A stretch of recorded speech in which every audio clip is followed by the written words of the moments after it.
This week's episode was brought to you by the disembodied voices I hear scooping out pumpkins and the generous support of listeners like you. If you enjoy listening to The Whole Rabbit and still haven't been inducted into the ranks of shape-shifting rabbit wizard overlords from dimensions beyond space and time, please visit www.patreon.com/thewholerabbit, where your monthly donation of just $5 will get you instantaneous access to our entire library of extended episodes, which you can listen to in your podcast player of choice by using our exclusive RSS feed for subscribers. But that's not all. I'll send you a 5x5 vinyl sticker of our Baphometic bunny cover art and the secret keys to our Discord server, which, when combined together, unlock the occult network for communicating with other reality saboteurs from all over the universe. Warning, this week's episode is not for sensitive ears or people currently eating food, because we're discussing, in more detail than is healthy, the practical and impractical reasons that human beings eat other human beings. We explore the human flesh-eating tribes of the Caribbean, Pau Pau New Guinea, and even the United Kingdom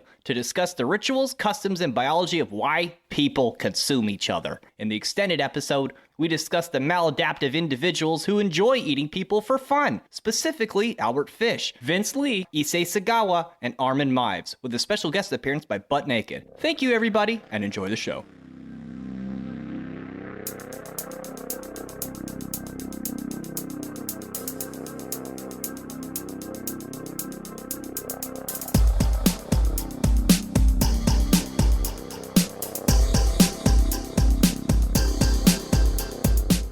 Beelzebub, he's like, eat me. Beelzebub? Did you have a Beetlejuice? Oh, snap. Oh, no. I think I just ate Jeff Goldblum, you guys. F in chat for Goldbug. Was it consensual? Hello, everybody, and welcome to The Whole Rabbit, where we don't just drink the blood and eat the flesh of the savior. Nay, we remove the guts, singe off all the hair, and cook it over banana leaves with hot rocks, serving the head full of delicious steamed brains to the person who found it, because this week, we're discussing cannibalism and revealing the chilling truth of why people eat each other. I'm your host, Luke Madrid, the Hack Rabbit. I'm joined this week by the fanged, flesh-rending corgi shock trooper, Mari-sama. Rar. Malachor 5, the mysterious macerator of flesh. My room smells like a super mutant lair. And the tantalizingly taboo unicorn, Heka Astra. Hello. It's a spadoinkle day. The fuck is Spadoinkle? You ever see Cannibal the musical? I don't like musicals. It's by Trey Parker and Matt Stone before they did South Park. It's an old trauma film. There's a song in there. Well, it's full of songs because it's a musical. But one of them is that it's a spadoinkle day. And spadoinkle means great. What does a cannibal and a spider have in common? What? Both 8 legs. Snap. Oh. I know. I have to admit, I got a little bit faint researching for this episode like once or twice. That's because you're a little bit squeamish. I never used to be squeamish. What happened to me? If I may say something at the start of this, of all ritualistic things to do, like eating presumably a dead person, right? That's Well, pretty fucking extreme. If they're lucky, they're dead first. But even if they are dead first, by consuming them, they become alive again inside of you. Right, because I'm on this podcast mainly because I'm into the occult and stuff, and the whole idea of eating somebody for a ritual, that's too far for me. I won't do that ever. What if it was part of your culture and you just grew up with that? Then you would obviously be okay with it. Obviously, I would. So are we conditioned to be like cannibalism is weird, or do you think it's an innate kind of taboo? I think it's innate to stop disease, because if you think, like, pigs can eat themselves, but they're also like highly immune to most disease. But then, most animals, if they consume their own for too long, they become like really, really sick. I mean, they do typically say it's a dog-eat-dog world. Nature does understand this whole thing a whole different way. You got to eat. You're going to eat something. Sorry if it's you. Not to say that it wouldn't happen in extenuating circumstances, but I don't think humans are naturally inclined to just eat their own kind all the time. Right. They are definitely capable of it and will do it to survive. Why don't we talk a little bit about the word cannibalism? It's not the only way to say, eating another person. Anthropophagy is another way to say it. The word cannibalism owes to the Spanish conquests of the native people of the Caribbean islands. When Christopher Columbus landed in the Antilles, he found the gentle Arawak people to be pleasant, inviting, and even once dubbed them the best people on earth. The picture Columbus painted was that of the noble savage, a charming, cereal-eating, indolent, and kind people who were welcoming of their conquerors. In drastic contrast to these Arawaks were, supposedly, the Carib invaders, who were described in equally naive terms as ferocious, warlike, human-eating savages, like me. Today, we know the Carib people were not particularly violent when compared to their neighbors, who, just like them, consumed small pieces of their wartime enemies to ritualize a victory. Jacinta de Carvajal in 17th century addresses this prolific Spanish myth that natives subsisted on human flesh alone, when he describes their cannibalism as part of an initiation ritual for Carib warriors, and then emphasizing their normal diet as a matter of record. The ordinary food of the Caribs is cassava, banana, fish, and game. They eat human flesh when they are at war and do so as a sign of victory, not as food. Of the initiation ritual, Jacinto records that during the ceremony, the prospective Carib warrior has to kill 3 ititos, an enemy tribe member, with his own hands. The head, arms, and ribs of the vanquished enemies would be made into trophies. Afterwards, initiates would follow a restricted diet of water, manioc, and tobacco juice for 6 months before ritually killing and consuming another itoto at a giant festival. Man, I guess after eating all that for month, like a half a year, probably man leg would look really good to you. I was thinking about that. Tobacco juice? You'd be Ugh. ramped up all the time. Yeah, but it's also kind of like, when people chew tobacco, I was about to say that. You're never supposed to swallow it because it makes you vomit all the time. I can't imagine just drinking it. That's it reminds me of the initiation ritual for pot smokers where they tell the new person to drink the bong water and they'll get super high and they always just throw up. It's so gross. You have to if it's a newbie. But it's like getting the spit can in the saloon and then is basically... Oh, stop. That's gross. We're about to talk about people eating each other and Ugh. I know, but that's making my stomach retch. Well, let that be the appetizer. I don't know why, but that actually grosses me out more than cannibalism does. Me too. The Spanish myth of rampant native cannibalism truly began when Columbus returned to Queen Isabella, reporting on his many findings, specifically on the friendly Arawaks and the brutal man-eating Cannibal, as he incorrectly called them. Later, Spanish settlers would correct it to Carib, and only recently have archaeologists confirmed that these Carib even existed that far north. Nonetheless, the term cannibal stuck and became a convenient label for any native people who could now be justified in conquering, similar to how the United States uses the term terrorist. Likewise, by framing the natives as cannibals, the Spanish were able to dispense with their vision of coercing the natives into paid employment and just begin robbing, torturing, enslaving, and murdering them instead. Nonetheless, cannibalism as a practice is well recorded as an artifact of many cultures all over the world, and extends even further into the animal kingdom than we once believed. I couldn't help but begin to speculate if perhaps the Spanish, especially the clergy, were horrified by the ritual cannibalism of the natives because it so perfectly mirrored one of the highest and most sacred mysteries of Catholicism, the ritual consumption of Christ's body and blood in the form of the Eucharist. Yeah, I always found that creepy when I was a kid. And it's a completely valid point because I think I mentioned it when we were talking about Day of the Dead about a year ago. I was talking about how in these war times when the dead were slain and, the Spaniards, I think, were burning the bodies or something, the natives were like, you're not going to eat that. That blood, all that stuff belongs to the gods. It's for us to use in ceremony, not to just be spilled on the battle. Oh, I guess that's when the Spaniards started killing them. These natives felt really offended when they weren't consuming their the enemy's dead. These white people were just kind of burning them, and they were like, fuck, you're really just not putting us where we belong and culture-wise. What a waste. Yeah. Who's the real savages, huh?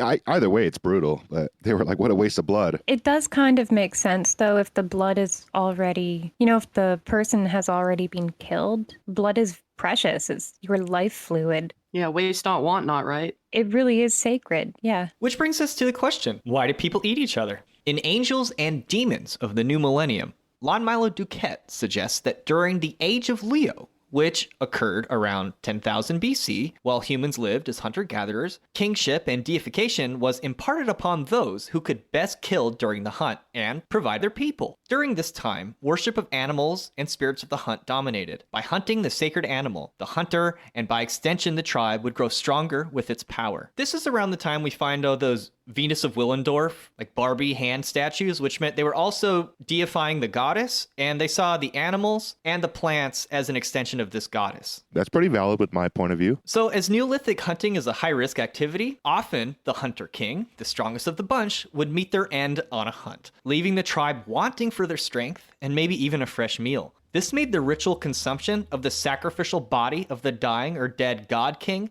a natural choice, with both religious and practical significance. Lon describes how the hunter king was deified as a consort of nature, which makes sense considering their tribal role, and they were depicted riding bulls or panthers to represent the harnessed yet untamed power of nature. Furthermore, this is how the bull became a ubiquitous symbol of kingship, divinity, and sacrifice all over the world, from Baal to Apis to Mithras to Serapis to Jesus to Kylo Ren and back again. Eventually, the bull god would tire of needing to be slain for the goddess at the end of his term, and each year a substitute would be given in his place. Usually a virgin boy, which in Christianity is symbolized by a lamb. Sounds sus. Eat the cracker, Maury. Yeah, I think there was some Bible kid on Oprah one time, and they're like, "Why are you yelling Bible verses?" He's like, "In the Bible, it says to raise your voice when you..." He's like, eyes are bulging out. Oh, jeez. I love those kinds of Christians. They got the spirit in them, don't they? They just bring me so much joy in this world that God made. They're cannibals. You have to eat the body and blood of a sacrificial murder victim that's been tortured to death in order to gain acceptance into the giant sky tribe. I'll do whatever Jesus tells me to do. Have you accepted Jesus as your Lord and Savior in your mouth? Which part of Jesus do you think? My whole All of body it. is covered in the blood of... You guys. Don't you put it in your mouth, don't you put it in your mouth, till you ask someone you love, till you ask someone you love. Whoa. Ha! Whoa. Sorry, I just turned into a goose. Did you have an aneurysm? You just cut out. I just heard like a hat. You guys want to talk about mortuary cannibalism now? Oh, Lord. I wish Dingus was here for this. Yeah, he works for a mortuary, which is perfect, honestly. Picks up the bodies and delivers them. Yeah. So some cultures have practiced mortuary cannibalism, which is the eating of dead bodies as a funerary rite for their loved ones. This practice was done out of love and respect for the deceased so that they may not rot away or become food for insects and animals. And likewise, the consumption of their bodies would protect the deceased from harmful or opportunistic spirits. So one example of this is the Wari people of Rondônia, Brazil. They practiced mortuary cannibalism of their kin up until 1961, when the U.S. evangelical missionaries of the New Tribes Mission showed up and established burial sites. In modern times, they no longer practice the cannibalism part. They bury their dead instead. However, they still practice certain rituals that are native to their culture. In the past, though, the deceased would be placed on a stilt palm platform for 2 or 3 days, where the family and loved ones could hug and hold the deceased, or place themselves under the body. The kin of the deceased would cry, sing, crouch, and walk around the body, and during this time, others would prepare a fire for the body to be cooked on. Once the body was cooked, it would be offered in small pieces to non-kin to be eaten gently with care, using chopsticks. So the eating of the body shows to those mourning the deceased that it is no longer a person, but simply a body. Their soul has gone to the underwater world. The family would ask others to eat the body because the sight of it provoked longing and grief. So it was considered poor conduct for those who did eat the body to show any form of delight or pleasure in the eating of it. So it's still a grievance process, a mourning process. It was hoped that all the flesh of the body would be eaten in that way, and whatever might remain would be thrown into the fire to complete the disappearance of the corpse. The complete disappearance of the corpse was really important, and it also involved anything belonging to that person. So other physical things that were dear to them would also be put in the fire. If they had lovingly touched the hair of loved ones, then the loved ones would shave their heads and throw the hair into the fire along with the bones of the deceased and their possessions. Can't take it with you. Well, actually.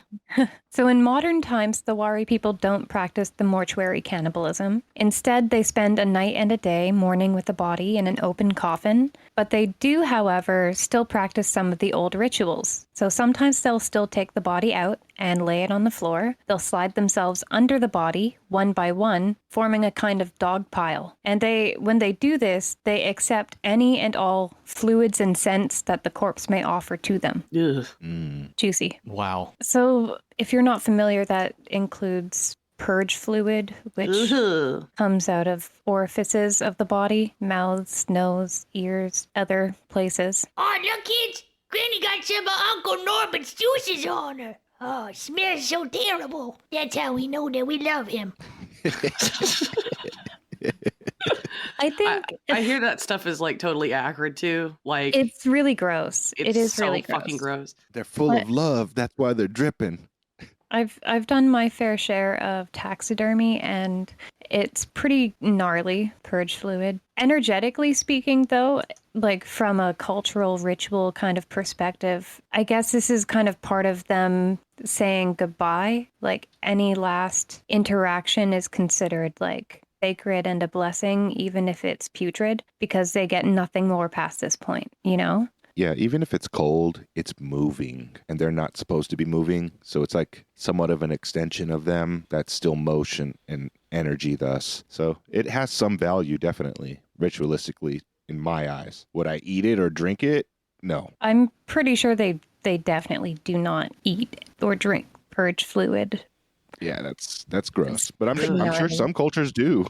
Somebody did in the past. I'm sure somebody did. The Wari people aren't the only people that have practiced mortuary cannibalism. It's also been practiced in Papua New Guinea, and the Aztecs practiced it as well. In the Aztec culture, human sacrifices were said to be eaten after their sacrifice because they were considered to be sacred, like we were saying earlier. Would they eat the heart when they cut it out? I mean, I'm assuming they would. I think the heart is considered like the most sacred thing. It sounds chewy. Hearts are pretty chewy. I haven't personally eaten a heart. I've fed hearts to my dogs, though, and it's taken them a while to get through it because it's just muscle. That's what you did with your ex-boyfriends? Me? Eat their heart out. Feed it to your dogs? Feed them to the doggo. And your butt is the biggest muscle. I have observed that tongues and hearts are very chewy, kind of. The tongue was kind of like a spongy, chewy. Well, I know that. I have one in my mouth right now. I've had beef tongue and chicken hearts before. I tried a chicken heart once and it was not my jam. Sometimes certain organs can like spurt when you try to cut them. Like I think like kidneys kind of spurty. In the National Geographic documentary, Eating with Cannibals, Piers Gibbons flies into remote regions of Pau Pau New Guinea to ask the locals, the Karawai people, about the well-reported history of cannibalism in the area. After speaking with the elders of a few villages, including the greatly secluded Biami clan, he learned that cannibalism was far more prevalent in the past. In the case of nearly everybody he interviewed, the cannibalism was performed in response to claims of witchcraft. In one case, however, it was a wife and her best friend who were speaking poorly of the wife's dying husband. The dying husband responded by asking the village in earnest to kill and eat his wife, along with her friend if he died. The tribe honored his wishes. Oh my God. Oh, Wow. That's love. Hey, you guys! man. Wouldn't you hate to find that in someone's will? Hey, guys! If I die, make sure to kill and eat my wife and that bitch best friend of hers! Thank you.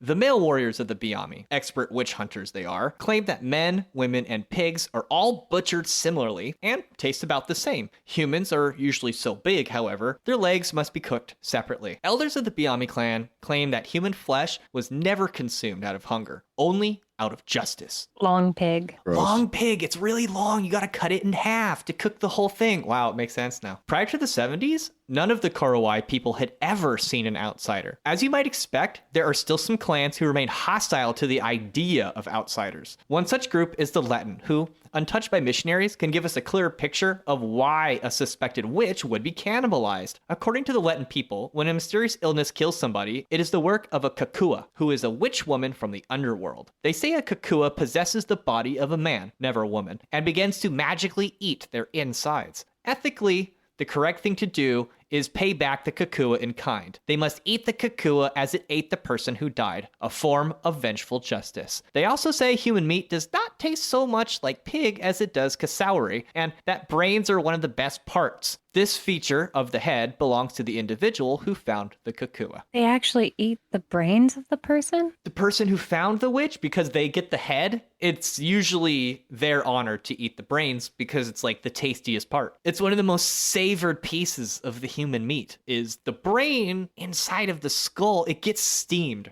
right? Yeah. The brain meats. I wonder if you get smarter from eating it. What if you ate a dumb person?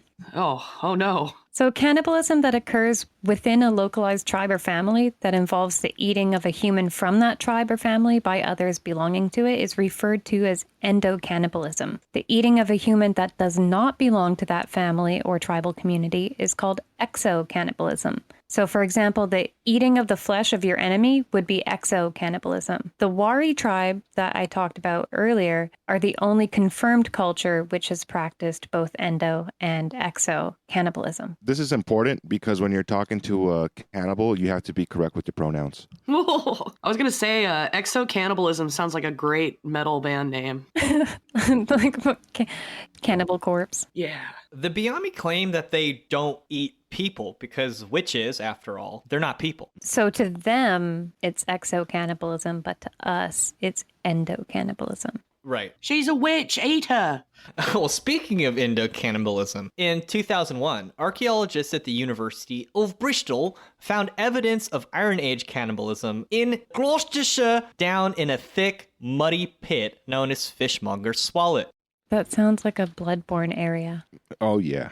Fishmonger Solet.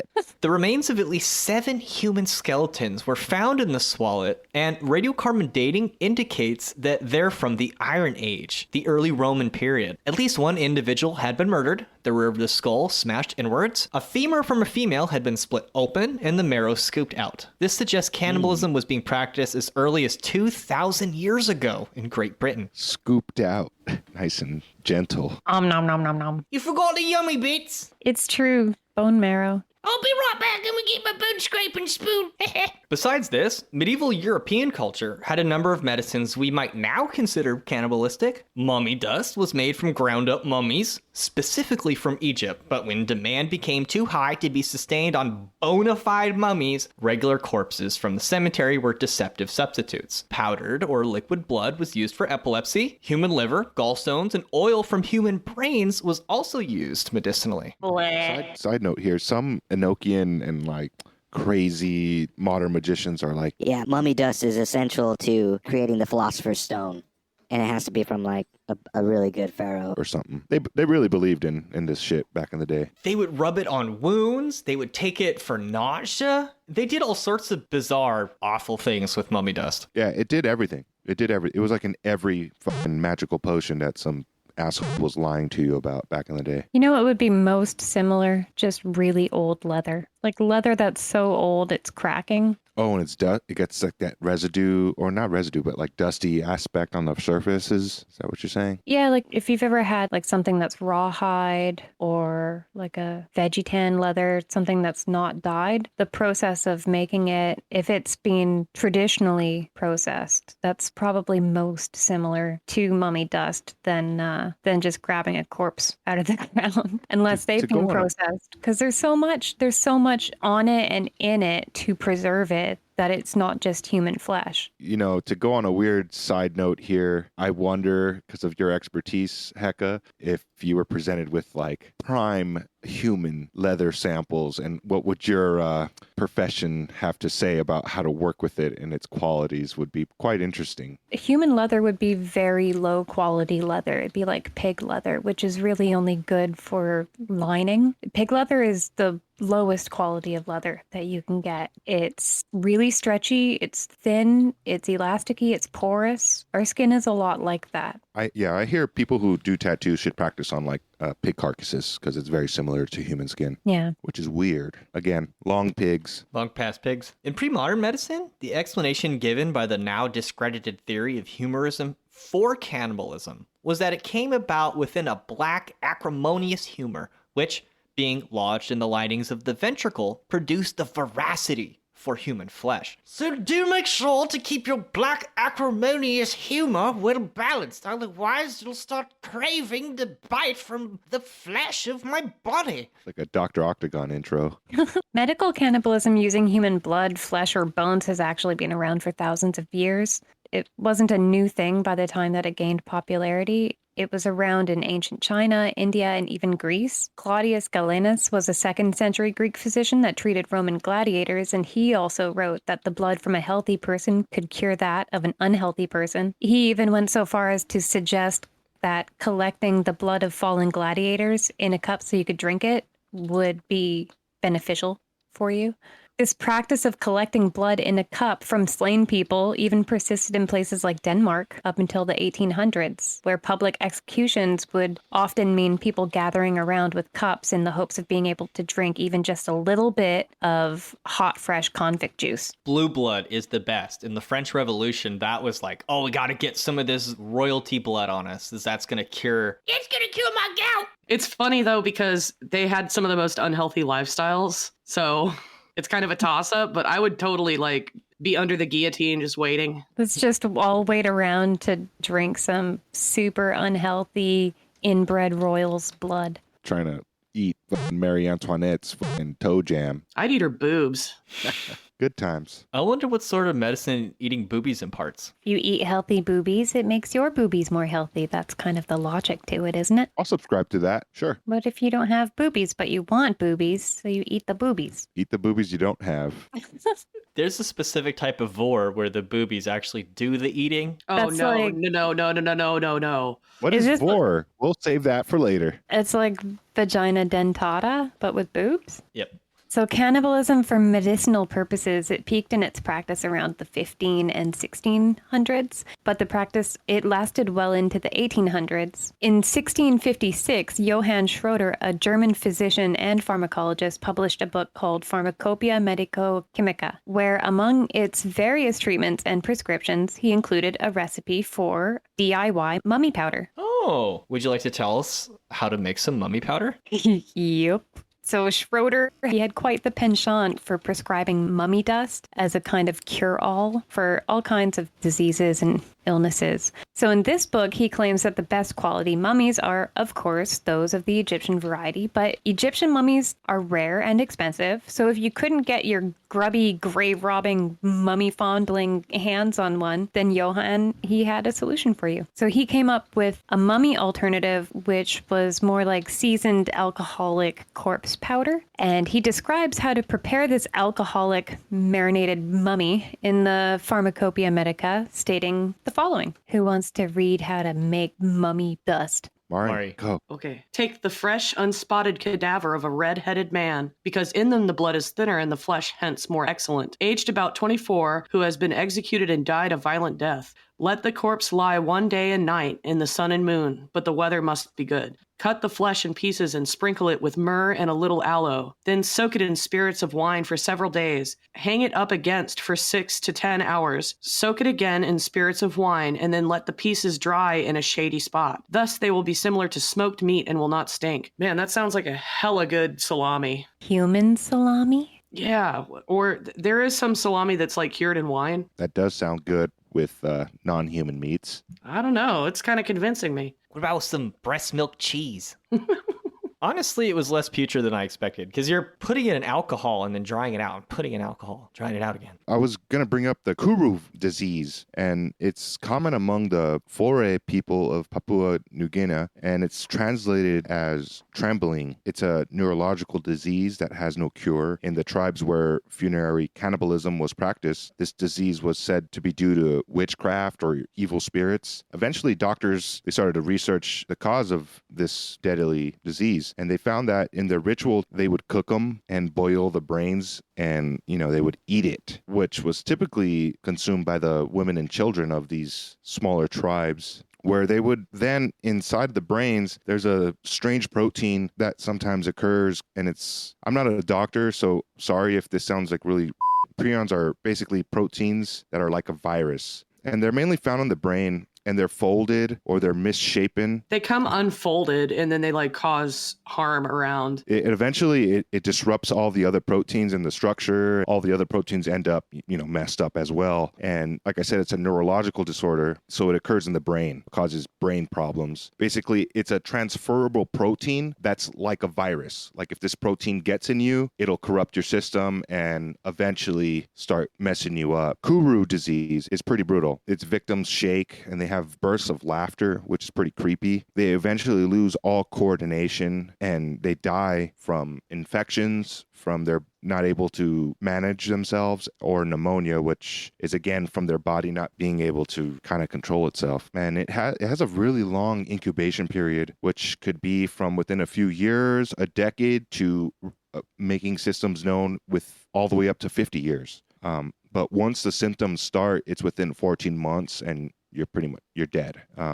It doesn't only happen in this region, as prion transfer can happen in other ways, but this is just one that's, if you eat a brain of a dead person boiled and cooked, it can give you this transference of, protein degeneration, neurological disease. And this was done in their ritual, so it was common among these foray group. There's a few diseases that are like that. People are probably most familiar with mad cow disease. Yes, it's because they were feeding cows lamb brains, and the lamb brains contain a prion that's the same pretty much as the cows. So when they ate it, they were transferred and started killing livestock. At one point, there was some kind of a water warning because there was fecal matter, I think, from infected cows upstream in the water. Some of these can be transferred not just by eating the brains, but also through other infected bodily excretions like fecal matter. The thing with the Kuru too is as soon as that protein gets inside of your system,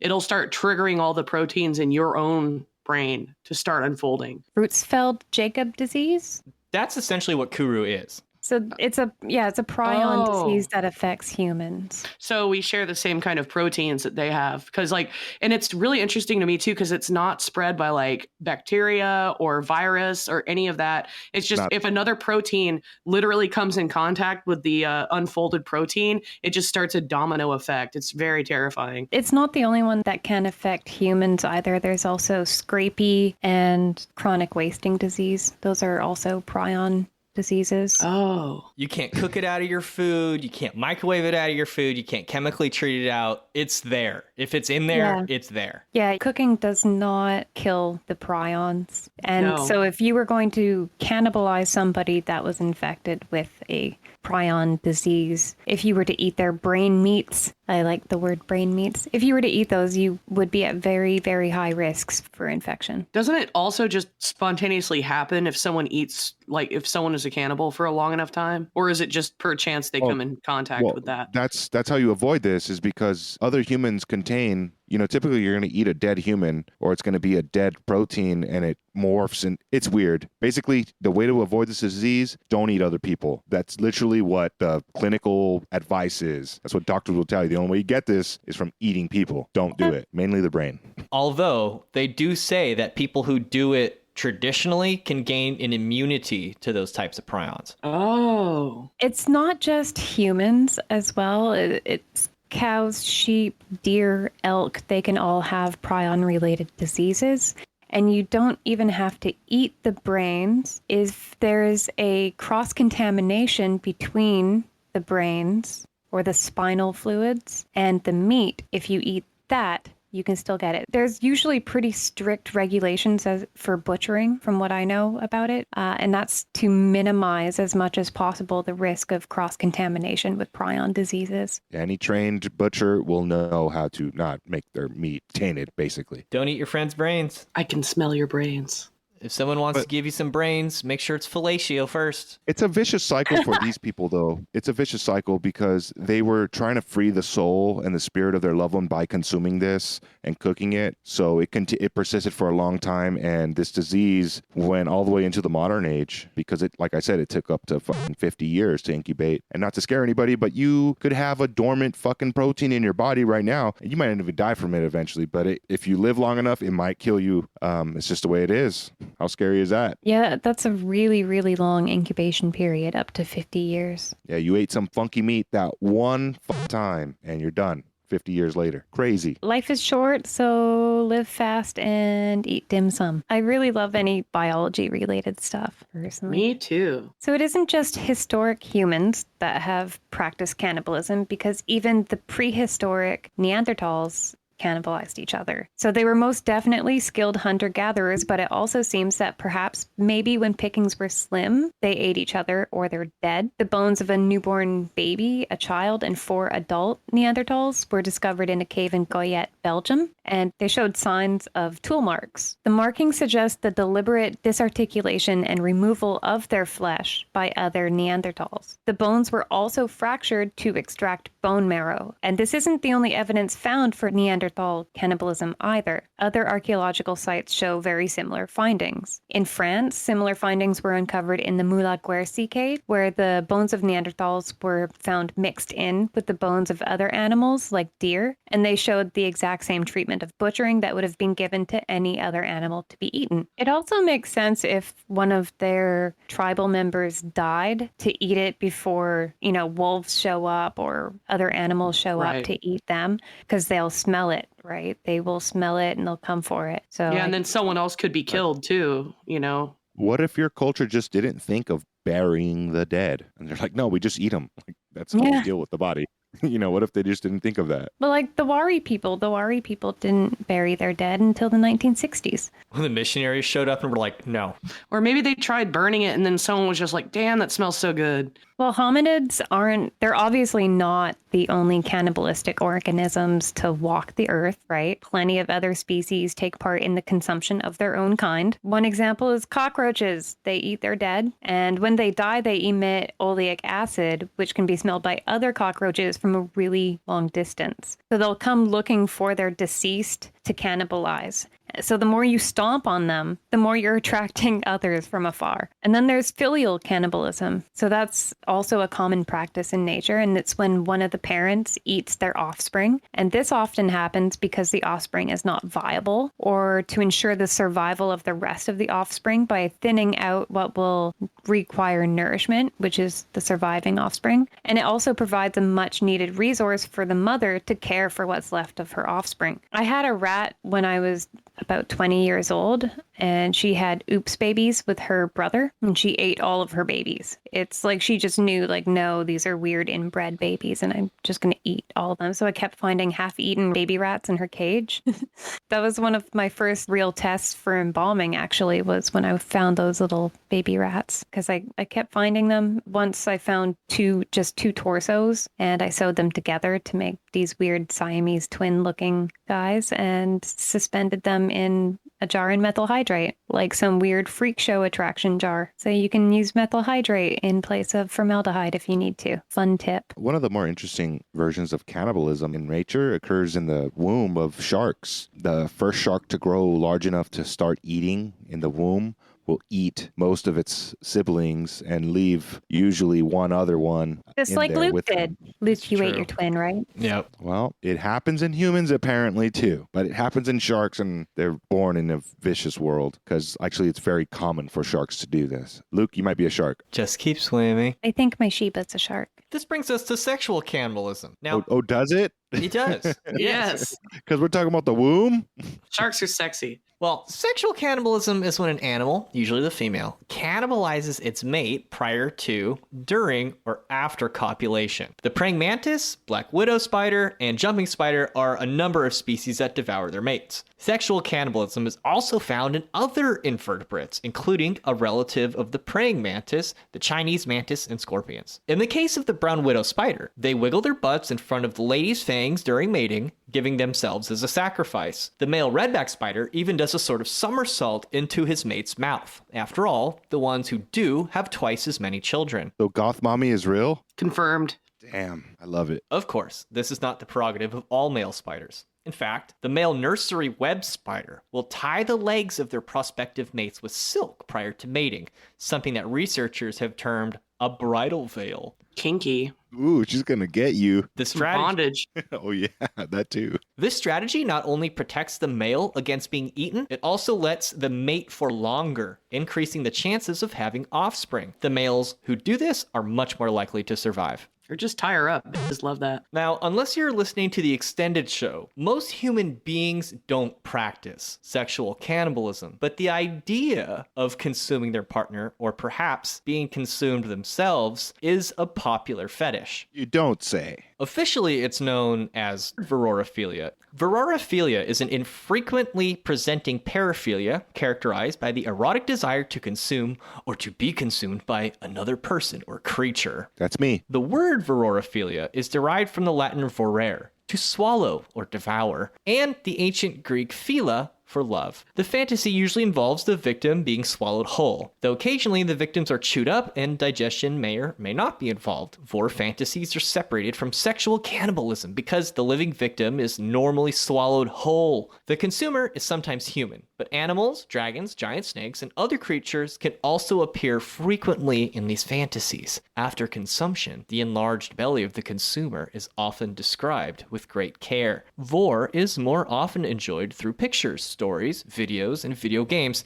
and it can appear in mainstream media. In some cases, vorarephilia may be described in a variation of macrophilia and may combine with other paraphilias. Apart from macrophilia, vor fantasies often have themes of BDSM, microphilia, pregnancy fetishism, anthropomorphized animals unbirthing, a desire to be swallowed whole into the vagina and returned to the uterus, and finally, sexual cannibalism. Oh, myrrh. It sounds like a bunch of pussies if they think that's wrong. I don't know. Like, I'm extremely familiar with this fetish because I think I've drawn some of it before for commissions. But yeah, furries love vor. And yeah, it's usually like a fantasy of either being in someone's mouth or you're in their stomach. You know how like in the old cartoons, the cartoon's just sitting in the stomach acid inside the stomach and there's like, it's like a joke or something. Mm-hmm. Apparently that's makes some people excited. Is this like people who get turned on by the Jonah and the whale kind of stories?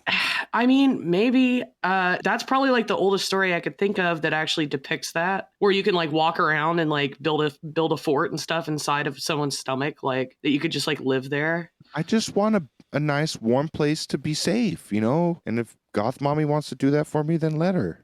Oh, geez. But yeah, usually all of these stories, from what I've seen, is that the victim continues to live inside of the devourer. You're devoured whole and you can actually still function inside of them, which is the fetish. That kind of seems like a return to womb fetish. It's similar, yeah. It's pretty Lovecraftian too. It's like this big eldritch thing just like consuming the world and we all live in it. Well, to bring it full circle, we've happened upon two enormous symbols to the Christian mysteries that involve topics we've talked about today. First, you have the Eucharist, where you have to consume the Savior, God, King, in order for yourself to be a part of the great clan in the sky. To be saved from the outer darkness of the others who were not invited to the glowing fire of God's eternal grace. But also the symbol of the fish, because as we've discussed in former episodes, the fish also is the symbolic representation of the whale, and this whale owes itself to older mythology, which involves